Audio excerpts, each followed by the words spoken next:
My name is Jessica, and I'm 32. During my father's funeral, the silence hung thick in the air, pressing down on everyone's chest. We stood inside an enormous cathedral in Chicago, surrounded by the most influential figures in the logistics industry. However, my sister-in-law, Samantha, wasn't present to grieve. She came to seize power. She grabbed the microphone from the priest's hands before he could complete the final prayer. Her tone was piercing, slicing through the solemn atmosphere. She declared that my brother Zachary had officially become the new CEO of our $600 million company. She radiated confidence, scanning the room expectantly for approval. That's precisely when something unexpected occurred. A sound resonated through the high-quality speakers. A clear, unmistakable, dry laugh emanating directly from my father's casket. This wasn't some supernatural occurrence. It was pre-recorded audio.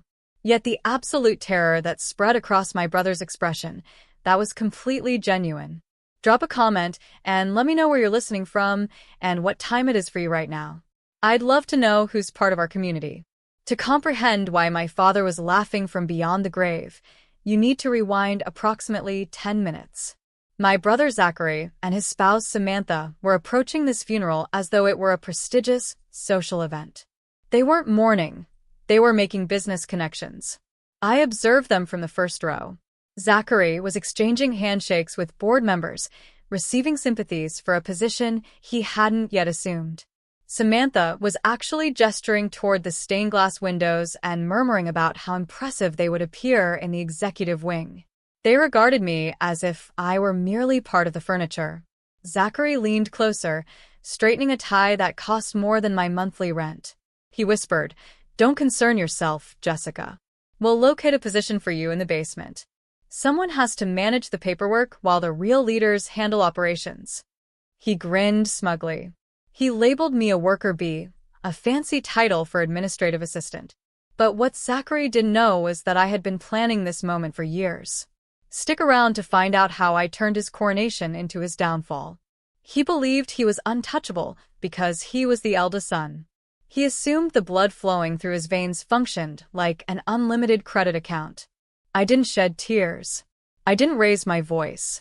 I didn't plead for his respect.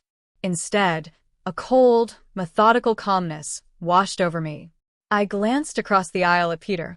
Peter served as my dad's chief of staff, someone who had been the foundation of this organization for 4 decades. He clutched a small remote device in his palm. I gave him one discreet nod. That was the signal. Peter rose from his seat and walked to the rear of the church. He quietly secured the heavy wooden doors. The click of the lock resonated in the sudden stillness. Then he aimed the remote at the enormous projection screen that had been installed behind the altar for the memorial video. He pressed play. The screen illuminated. It wasn't a collection of joyful family moments. It showed my father, Adam, seated at his desk, staring directly into the camera. He didn't appear peaceful. He looked as if he was preparing to terminate someone's employment. That's when the laughter began. It echoed through the church, paralyzing Zachary and Samantha in their positions. The premature celebration had ended. The reckoning was beginning.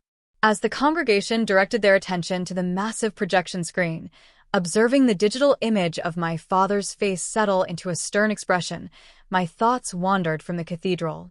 They traveled back to the locations where this empire truly existed. Not in conference rooms with expensive wooden tables, but in freezing rail yards at 3 o'clock in the morning. While Zachary was occupied with networking in Ibiza or enhancing the brand at Formula One events, I stood in ankle-deep slush at a distribution facility outside Detroit, negotiating with union representatives to maintain supply chain operations. For a decade, I was the unseen force in the system. I was the hidden hand that repaired problems before anyone realized they existed. I missed my closest friend's wedding because a shipment of medical supplies was detained at customs in Rotterdam. I spent my 25th birthday in a server room restarting the tracking system following a cyber attack. I sacrificed everything for this company, but was it all part of a bigger plan? Keep watching to discover the shocking truth my father revealed. I didn't pursue it because I enjoyed the pressure. I did it because I believed in an exchange that proved to be false. You understand, I had persuaded myself that capability was valuable currency. I believed if I simply worked diligently enough, if I made myself absolutely essential, then merit would ultimately outweigh bloodline. I wore my quietness like a uniform. In the logistics sector, a woman who voices her opinions is considered emotional, but a woman who resolves issues silently is considered an asset. Therefore, I transformed into the ultimate asset. I examined the fuel expenditures. I optimized the shipping pathways. I preserved the company $12 million in operational inefficiency during a single financial year. I convinced myself this was honorable.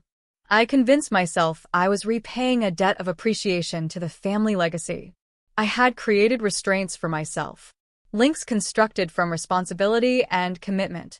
I believed that by remaining in the background, I was demonstrating my value. The reality was different. I wasn't earning respect through my silence. I was training them to disrespect me. Each crisis I resolved without acknowledgement taught them I didn't require recognition. Every weekend I sacrificed taught them my time held no value. Every boundary I failed to establish taught them I possessed none. My father observed all of this, not with disapproval, but with a form of clinical curiosity. He was evaluating both of us. Me with my relentless competence. Zachary with his reckless entitlement. What I didn't realize was that he was establishing a test. Not for me, but for Zachary. He wanted to determine if my brother could transform from a spoiled heir into a genuine leader. He gave him opportunities, resources, guidance. And Zachary squandered every single one. He spent frivolously. He hired incompetent associates who praised him. He invested in questionable ventures because they seemed impressive. My father was testing us both, and only one of us passed. Stay tuned to see how the test results were revealed in the most dramatic way possible. However, the most devastating aspect wasn't the financial waste. It was the pattern. Zachary consistently approached success as though it were an inheritance rather than an achievement. He assumed that simply bearing our surname meant the empire would eventually belong to him regardless of his actions. He never questioned whether he deserved it. He never considered whether he had earned it. He simply expected it would arrive. My father documented everything, not as punishment but as evidence. He tracked every failed project, every ignored warning, every instance when Zachary selected ego over strategy. He wasn't trying to embarrass him. He was hoping Zachary would eventually comprehend. But Zachary never did. And that's when my father contacted me. It occurred approximately 8 months before he passed away. He invited me to his home office, closed the door, and presented me with a folder. Inside were legal documents, agreements, account statements, and a solitary handwritten note that stated, "You've already earned this. Now you need to purchase it." He clarified the plan. He would continue supporting Zachary, providing him opportunities to demonstrate his worth. However, simultaneously, he would sell me shares of the company at fair market value. Not as a gift, not as charity, as a transaction. I would use my savings, secure loans, and slowly acquire the controlling stake piece by piece. He made it clear this wouldn't be simple. He made it clear I would sacrifice everything. But he also made it clear that when the moment arrived, the company would belong to the person who genuinely built it, not the person who merely showed up. I agreed. Not because I desired revenge. Not because I despised my brother. But because I finally understood something essential. Respect isn't granted. It's constructed. And if you're going to construct something, you might as well own it too. Over the following months, I liquidated my investments. I mortgaged my condominium. I worked overtime to cover the payments while simultaneously managing my regular responsibilities. Nobody knew. Not Zachary. Not Samantha. Not even the board. It was our confidential arrangement. My father and I. While everyone thought I was just the quiet sister, I was secretly building an empire. Don't miss what happened when the secret finally came out. And currently, standing in this cathedral, observing that video screen illuminate with my father's face, I realized the final phase of the plan was commencing. The camera focused. My father's expression was solemn, nearly sorrowful. He began speaking. If you're viewing this, he stated, then I'm gone. And if Zachary and Samantha are present, then they've likely already begun celebrating. He paused, allowing that to register. The congregation was absolutely silent. You could hear individuals shifting in their seats, the rustle of expensive fabric against polished wood. I want to address my son directly, my father continued. Zachary, I provided you every opportunity. I gave you the education. I gave you the connections. I gave you the time. And you squandered it all. You treated this company like it was your personal bank account. You treated the employees like they were expendable. You treated your sister like she was invisible. And frankly, you treated me like I was already deceased. Zachary's face transformed from pale to crimson. Samantha's hand discovered his, but he shook it off. She appeared wounded, but she didn't move. So, I made a choice, my father said. I decided that if you desired this company, you would have to earn it. Not through birthright. Not through manipulation. But through genuine effort. I gave you 3 years. 3 years to demonstrate you could lead. 3 years to show you comprehended what leadership actually means. You failed. The screen displayed a spreadsheet. Rows and rows of transactions. Expenditures. Losses. Failed investments. Each one was highlighted in red. This, my father said, gesturing to the screen, is your legacy. $6 million in debt. Financed against shares you believed you owned. Shares that I never actually transferred to you. Zachary attempted to stand, but his legs wouldn't support him. He collapsed back into the pew. Samantha was staring at him now, her expression a mixture of shock and fury. I didn't leave you nothing, Zachary, my father continued. I left you a bill. And if you desire any chance of redeeming yourself, you'll spend the next decade repaying it. The truth was finally exposed, but my father wasn't finished yet. Keep watching to hear who he chose to lead the empire. The camera angle shifted. My father leaned forward, his hands folded on the desk. Now, regarding Jessica, he said, and I sensed every eye in that cathedral turned toward me. Jessica has been the foundation of this organization for 10 years. She didn't request recognition. She didn't demand authority. She simply performed the work. She resolved the problems. She kept us operational when everyone else was occupied taking credit. He smiled, and it was the first authentic smile I had witnessed on his face in years. Therefore, I'm not giving her the company, he said. She already purchased it. The screen changed again. This time it displayed ownership documents. Share certificates. All bearing my name. Over the past 8 months, my father explained, Jessica has been acquiring shares at full market value. She used her own funds. She secured her own loans. She didn't request a discount. She didn't request favoritism. She simply invested in what she had already built. The percentage at the bottom of the screen read 51%. Controlling interest. I own the majority. And Zachary, my father said, his voice becoming stern, you don't possess shares anymore. You sold them. Piece by piece. Error by error. And your sister acquired them. She didn't just inherit this empire. She purchased it at full market price. She owns your shares. She owns your voting rights. She owns the chair you're occupying right now. I observed Samantha turn to Zachary. The expression on her face wasn't affection. It wasn't concern. It was the look of a woman realizing she had wagered on a losing horse. She began screaming at him right there in the church, but her voice was overwhelmed by my father's final words. Jessica, he said, looking at the camera with a warmth I hadn't seen in years. The keys are in the safe. Terminate his employment. The video cut to darkness. The hum of the projector fan faded, leaving a silence in that cathedral so complete it felt like the oxygen had been extracted from the room. I finally had the power, but what would I do with it? Don't go anywhere to see how I handled my brother's reaction. The lights gradually returned, illuminating the wreckage of my brother's pride.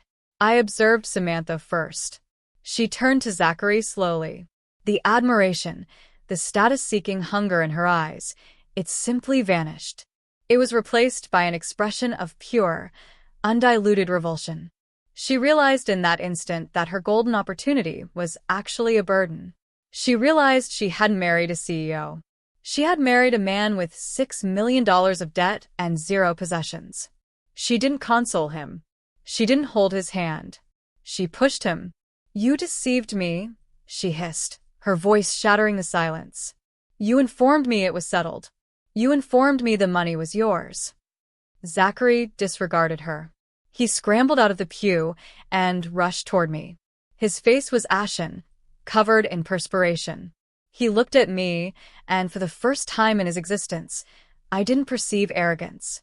I perceived panic. He attempted to grasp my hand, but I stepped backward.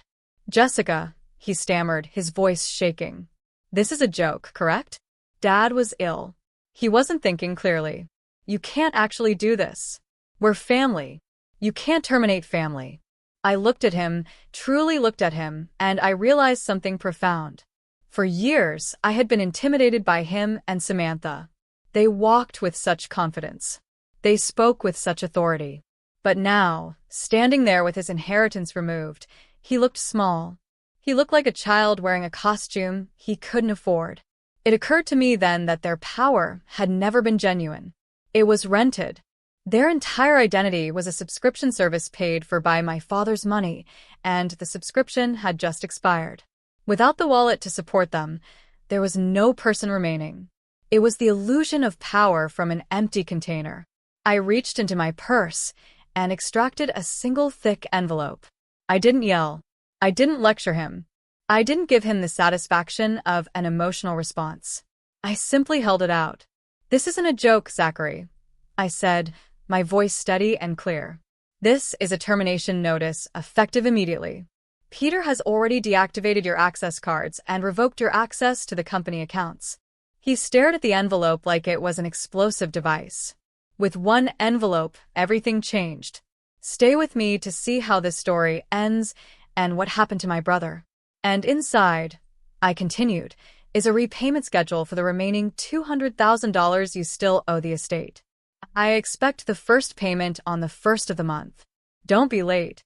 He attempted to speak, but no words emerged.